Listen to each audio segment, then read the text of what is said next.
આજ તો જુનાગઢ જવાનું નક્કી કર્યું. રહી ભેટે આપી દઈ ગયા કે આઈસી બદલાવાનું છે. ત્યાં તેલના ડબ્બા આવી ગયા ને આપણે તો કમ્પ્લીટે થઈ ગયા હતા ને તેલના ડબ્બા રાખી દીધા ને આપણે નીકળી ગયા જુનાગઢ જવા માટે.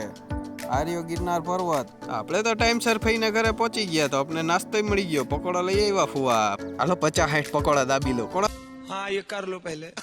દાબીને અમે નીકળી ગયા જુનાગઢમાં ફરવા માટે. ક્યાં તો કે આપણે ભવનાથ જાય છીએ. જવાના હતા બોરદેવીએ પણ આપણે ગિરનાર ચડવા માંડ્યા કેમ કે ત્યાં બોરદેવી જવાનો રસ્તો હતો બંધ. દત્ત મંદિરેથી અંદર એન્ટર થયા હતા. આપણે ગમી ગઈ ચુંદડીયું. જો રાધે રાધે લખેલી મસ્તીની ચુંદડી હતી પણ આપણે લીધી નહીં, મોંઘી બહુ હતી. ये सब क्या देखना पड़ रहा है. વાંદરો તો બધી પ્રસાદી ખાઈ ગયો.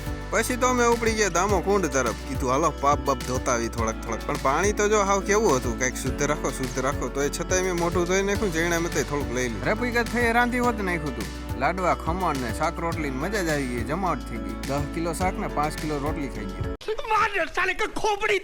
આવજો.